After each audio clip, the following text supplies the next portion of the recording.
Hello, everyone. I hope you're doing good. Sorry, I turned that off. I was hearing myself. But I want to welcome you guys. This is a bit of an experiment for me. I'm going to do the Spitfire Stargirl scoring competition. And I want to take you all through my process and show you how I do the things I do. Why? Because I've always wanted to see how other people do what they do. Maybe it'll help my workflow. Maybe it might give me some ideas. And if I win, it'll be all documented. So that'd be pretty cool. We'll see. As you can see, I've got four screens in front of me. My setup in real life is a little bit different than what you're seeing, but we'll take you through it. We'll take you through it. So at the bottom in the middle, we have this mixer screen. This is where I'm going to have all my ancillary stuff at. Um, it's going to be the mixer view, as well as the edit view. So if I need to edit any MIDI or anything, this is where it'll show up. So I got those two. And then also, as you just quickly saw, I have this little applet called Divisimate. It's pretty cool because it allows you to basically try out orchestrations, which is what I use it for. You can orchestrate with it, but I use it just to try out things like voicings and stuff like that. And so with this one, I'll show you real quick. The piccolo and flute are in the melodic voice, so they're just doing the melody stuff. And then, oh, you probably can't see it that well. Here, I'll move it to a different screen. Mm. So yeah, the piccolo and flute are in the melody section. Um, Oboe, cornlace, clarinet, and bass clarinet are in voices 1 and 2. So if I play two notes on the keyboard, they'll come up in the order that I do it in. And bass clarinet is down an octave. So whatever I play is going to be down an octave. And then the bassoon and contrabassoon are in the lower register. I'm going to move this up just to up there. And then the bassoon is actually going up an octave, so whatever key I hit is going to play up an octave from where I hit, obviously. So just quick demonstrations to show you.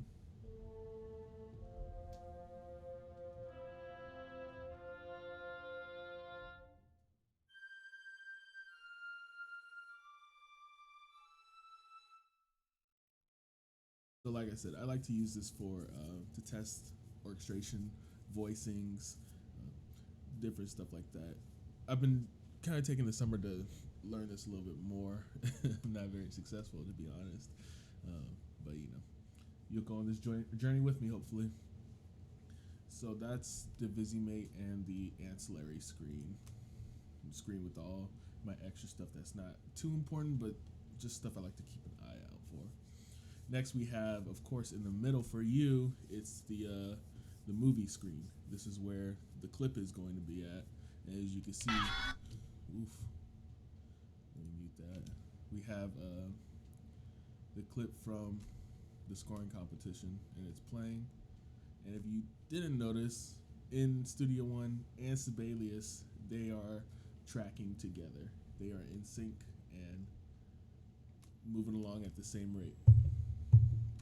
So let's look at Sibelius real quick.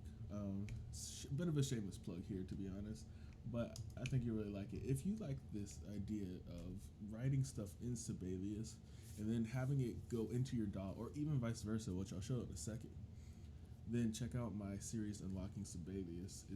It's a big one, but once you get it set up, like, you won't need to touch it too much anymore. And troubleshooting is relatively easy. It's once if you go through my guide, you won't need to troubleshoot. But yeah, so quick demonstration. In Studio One, watch it. You see how I have the piccolo highlighted? Oh, sorry, that is coming from this. So I'll turn that off. Move this back down here.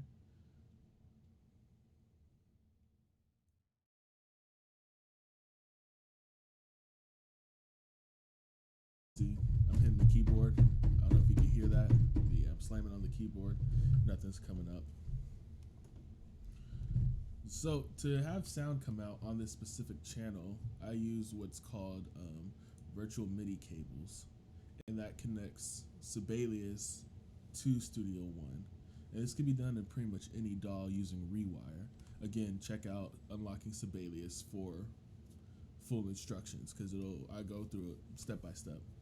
But what you have to do is you have to hit the record button. You have to record enable it, and then you just gotta click on the instrument that you want to hear. And we click on piccolo.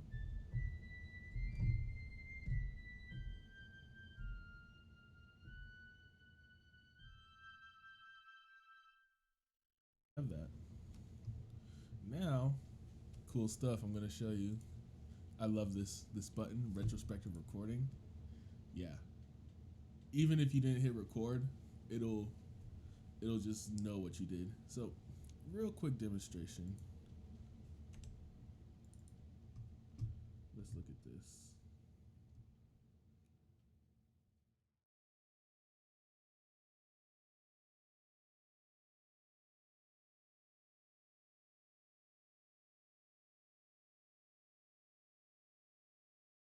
And we'll just quantize all this. So, I don't know where we want to start.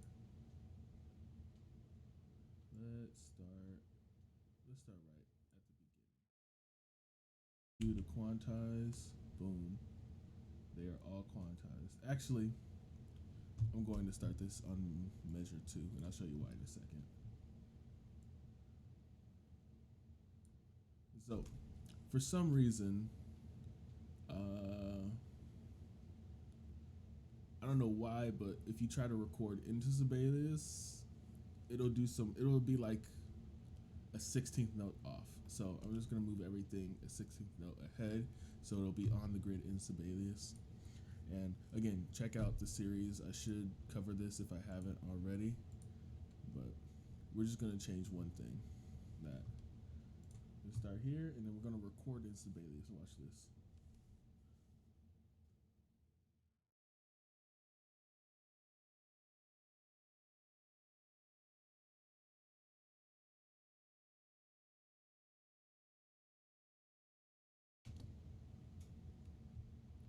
And that was it. Really, renotate performance. Boom. We got it. This is exactly what we just did in Studio One in our DAW, and now it's here for all of us to see. Um, let's make a little bit of changes. There's some changes. Let's see. Let's get this.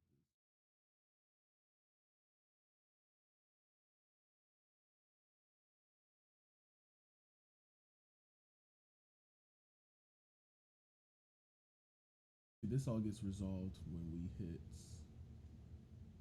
the renotate performance. So let's try that again, shall we? Let's delete that. Start from the beginning.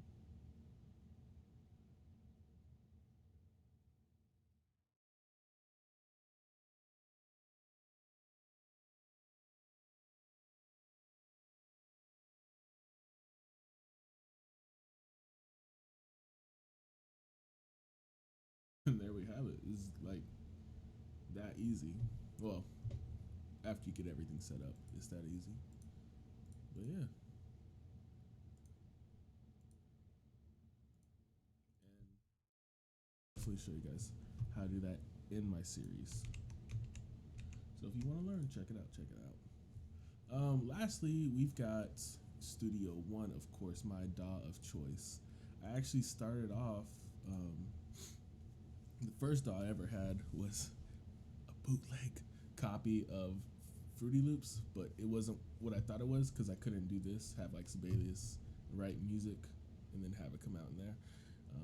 So I deleted that, and then was some time later I picked up where I went to school and they taught us Logic. I like some things about Logic, but mostly I'm not really an Apple person. Like I built my own PC because I like the diversity that comes with it, all the choices and stuff. And it's just less infuriating to me than Apple products. I'm sorry to everyone. I'm sorry. If you know me, you know how I feel about Apple, and I'm being very nice here. But after that, I went to Pro Tools because you could open up Sibelius as a insert or as a instrument on there, and from there I had to learn how to route everything and all that good stuff. That took me years to master it. I have mastered it, and like I said, if you want to check out how to do that, all you need to do is look up my series Unlocking Sibelius. Let me show you guys what I'm talking about. This is what I've always wanted to do, is have it in here. Let's say oboe.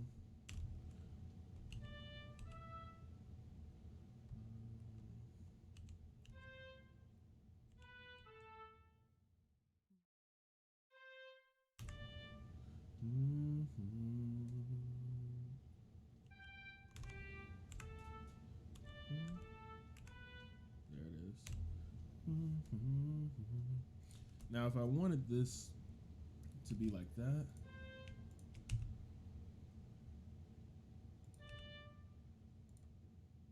and then add in some dynamics, have it sound nice and purdy, and go up and then come back down. Have it go up to, let's say, mezzo forte, and come back down to, let's just put piano. I know there's nothing there, but it'll accept it. And then let's say we wanted to double this in the flute,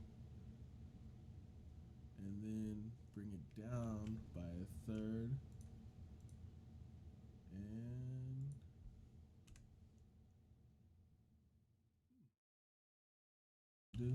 but we'll keep that.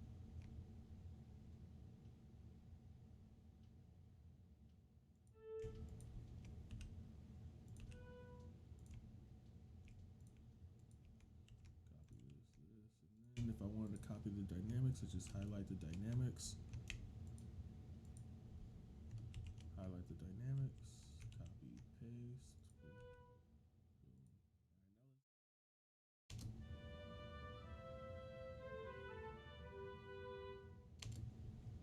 I know it doesn't go with the video, but let me show you what's happening in the background. So right here on the Studio One side, we have Spitfire.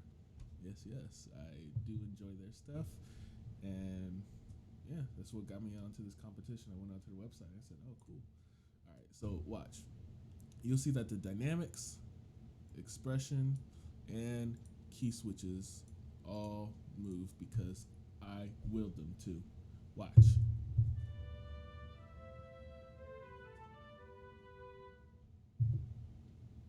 Oh, wait. This is supposed to be on channel 9. Like that. Oh, it's the flutes that's changing, not the piccolo. Anyways, here we go.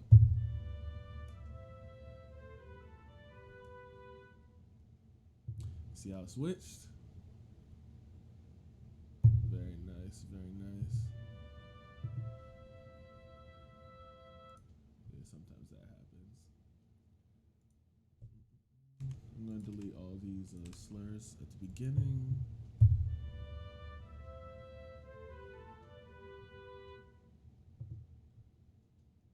Yeah, like I said, it's doing everything I want it to. Let's say I want staccato, just B's at the top.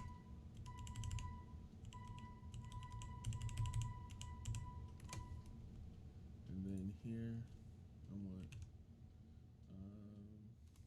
triplets. Triplet eighth notes going in, what's a good interval? 6? Yeah, we'll go do.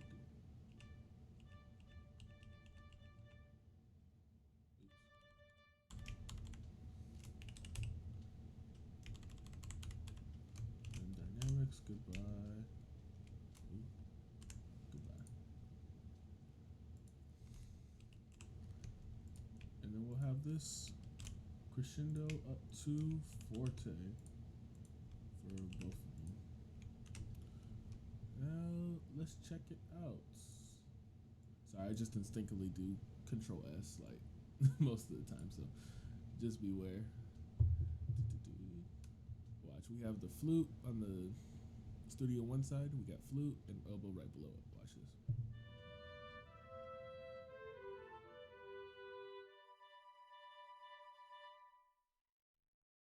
Oh, that did not act like it was supposed to. Like I said, troubleshooting, it can be pretty easy, but you got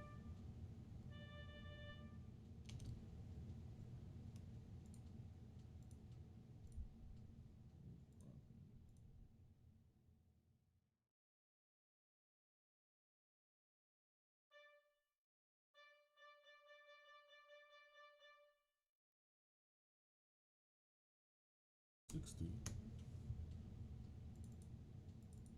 Unfortunately, yeah, you gotta change both. I don't think it make a difference. Like if I left it at 120, it'll still go at 60.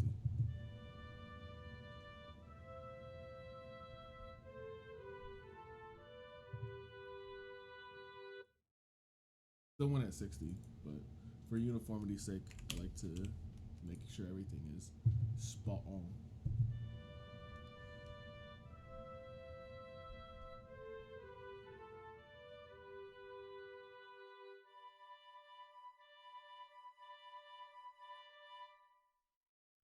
Why is doing that? Oh well, I'll have to look into that. But that is that there.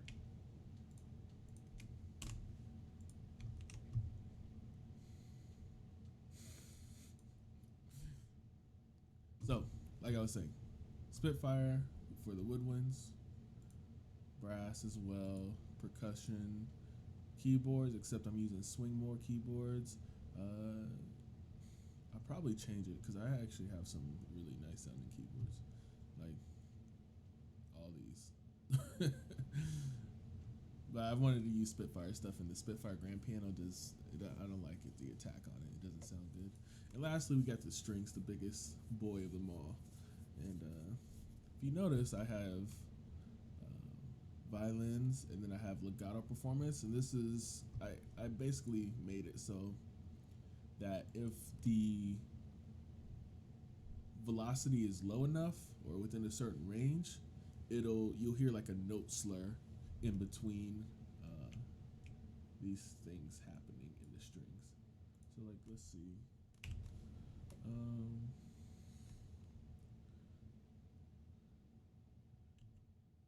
I know you don't hear anything. Give me a second. C A.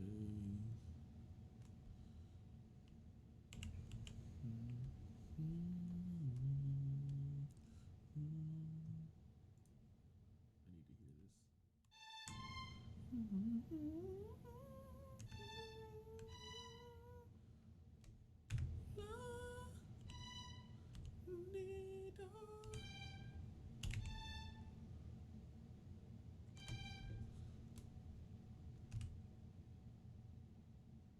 Now, if we did it right, you should be able to hear the slur on that. We'll start at mezzo piano, and then decrescendo or diminuendo, however it goes, down to dang, hold up, I accidentally hit print. Oh no. Hey, Control P by accident like 3 times. If you don't know the key command to do uh, dynamics expression whatnot is Command E, and then you would hold Command and press P for the actual dynamic marking. All right, so watch this violin one. We'll just start right here. Oh, and also another cool thing is, let's say we did have stuff in the oboe. If you don't want that to play at that time, you just want to focus on instrument, you just highlight the ones that you do. In this case, we only have one, but you can highlight more. Watch. See? Nothing. And then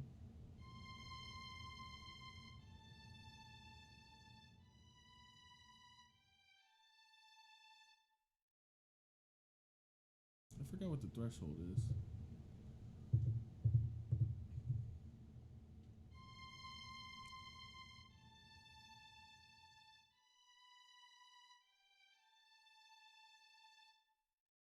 Has to be legato. Right?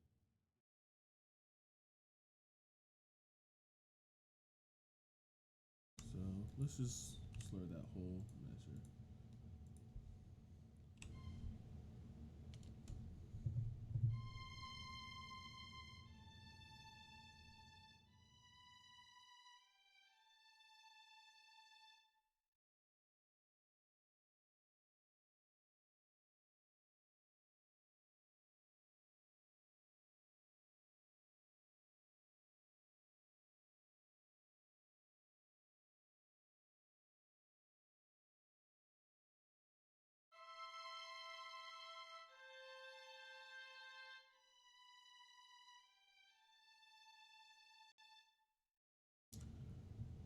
I don't know.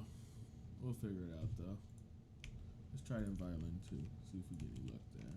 And then let's go down a. Actually, let's go down a sixth.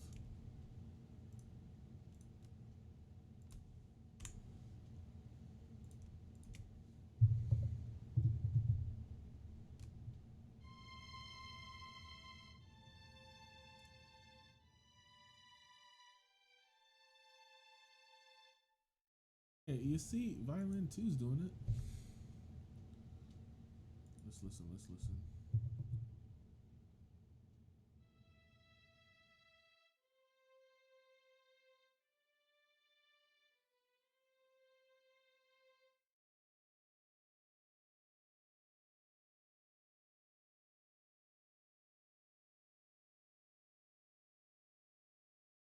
Let's record what we have here, and let's look at it right there. Do violin one. Velocity. I like to see what's happening in the velocity. Um, Modulation. Expression is.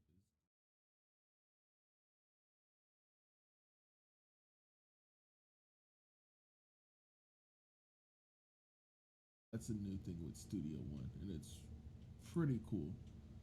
It allows you to like do your key switches within them. And since I'm doing it like this, it like automatically activates. So let's watch it.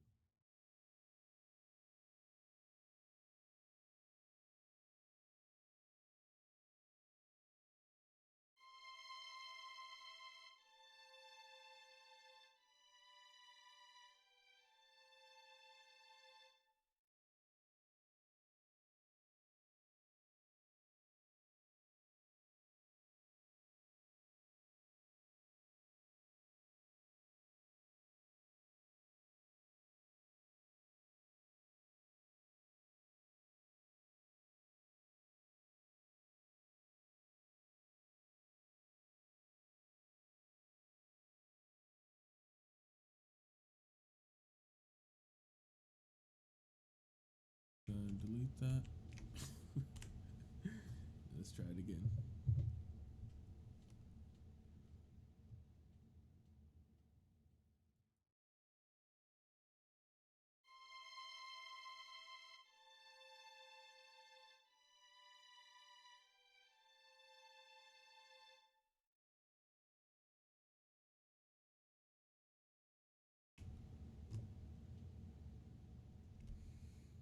Hmm.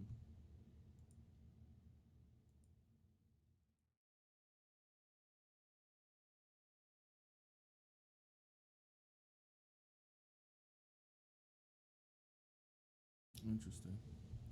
I have to look more into that. But that's pretty much it. You see my workflow, taking the tour, got a little taste, and I hope you've been impressed. I don't know how impressive I've been, to be honest. But I remember when I was first starting out, just thinking like, wow, I wish I could do this.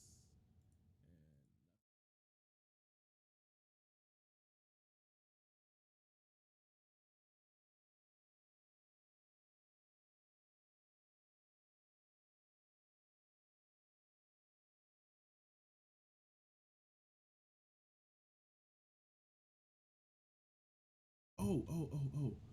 Last thing. I want to show you guys what I'm doing in my mixer.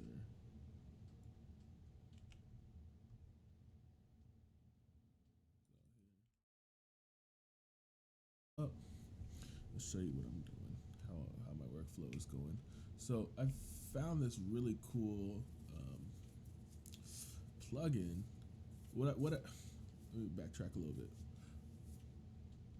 In Sibelius, it automatically has its own panning.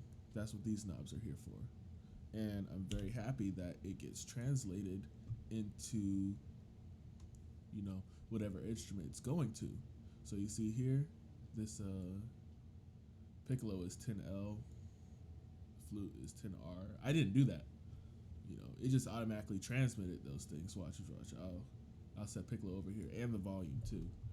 So the volume and stuff is controlled by Sibelius in the mixer. So let's say I wanted piccolo to be all the way up there. Watch. Or should I put it all the way down here? Yeah. Watch, it'll just snap. At least the panning will snap.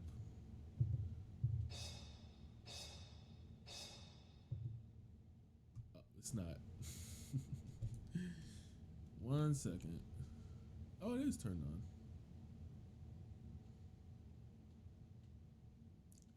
Very strange. I don't know what's happening.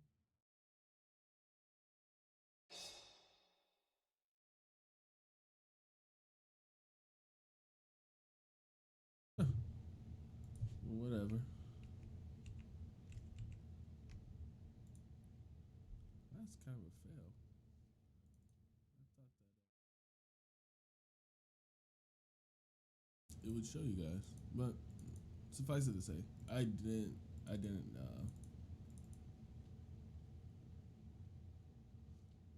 didn't touch the panning at all. It just did it on its own. I guess maybe once it's done, it just stays where it's at. That's so weird.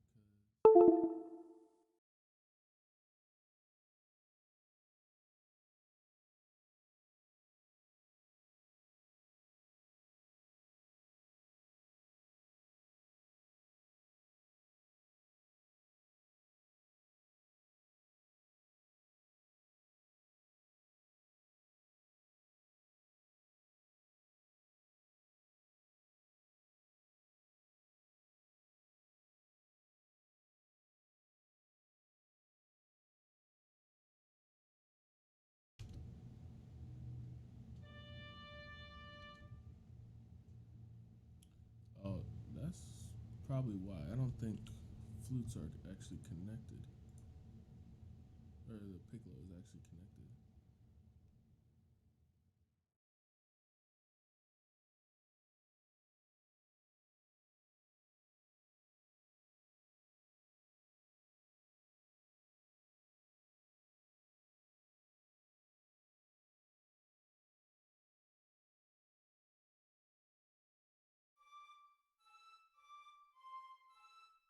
Oh, maybe just not high enough.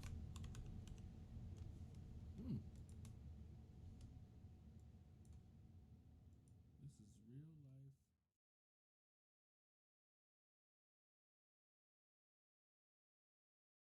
Try with the flute.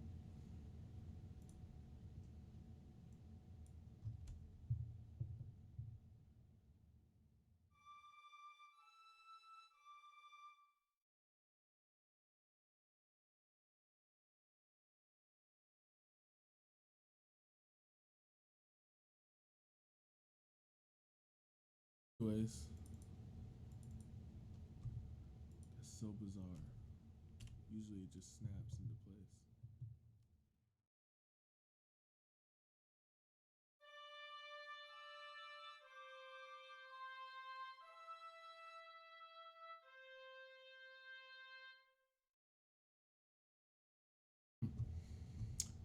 Oh well. Where's the edit window at?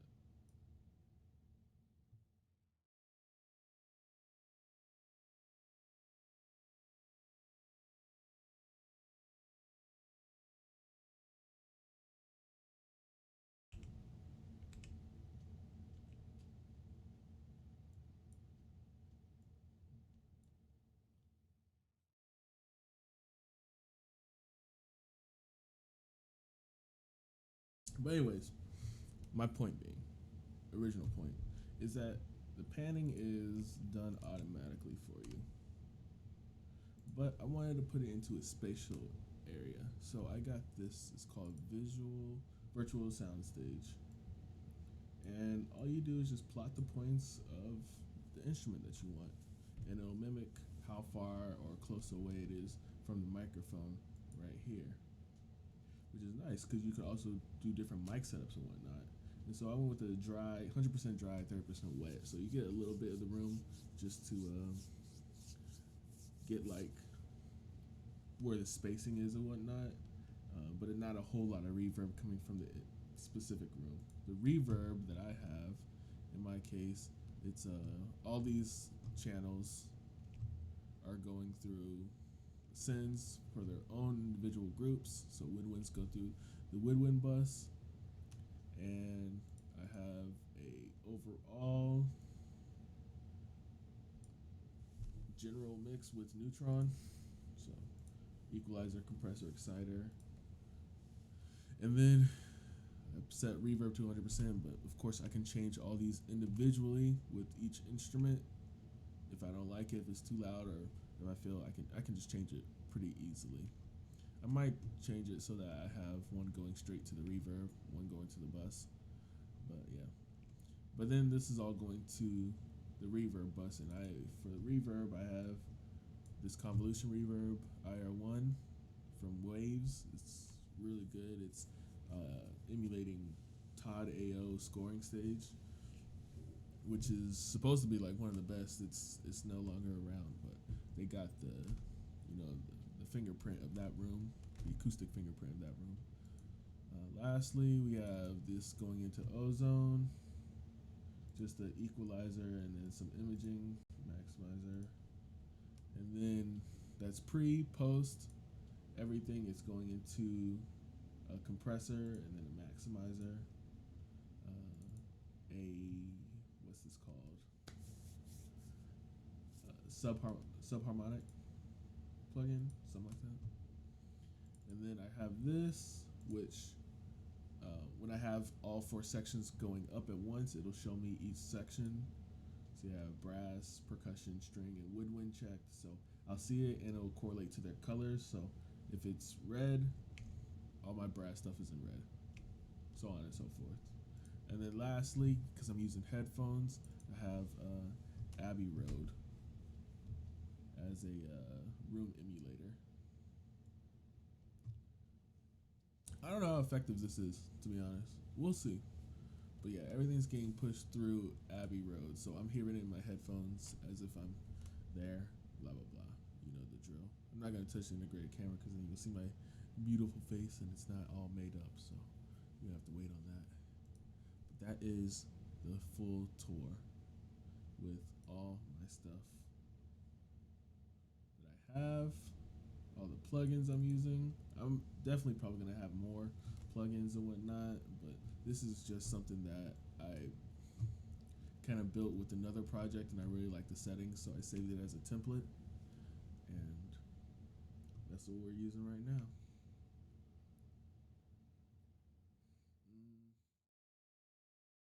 For gear, I'm using a complete control keyboard, 61 keys, PreSonus.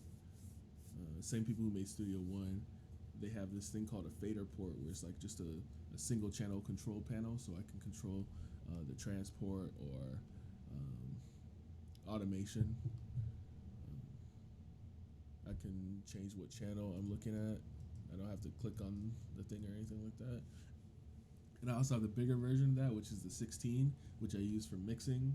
So if I want, watch the mixer, if I want all these to go down, I can just do that. It's good for automation. I can use it for plugins, whatever I want. And then whatever happens on there also happens. Wait, let's see if you guys can hear this. You probably can't. But it just slid. It's all automated. It's got motorized faders. Everything is at 0, so it should all be uniform. And that's pretty much it. That's pretty much it. If you guys got any suggestions on what I should do with my workflow, or if I got my signal flow all wrong going through plugins and whatnot, let me know. I wanted to avoid putting EQ on everything at first. I kind of want to build that up over the years or months or whatever. Just not everything at once, because I'm not too good at EQ, to be honest. And every project's different, so you might want something different. This is just a general thing that I put on the whole group. I think that's it. Probably next time we'll get started. We only got a few days to really dig into this and get it done, but it'll be fun. Hope you guys enjoyed the journey with me.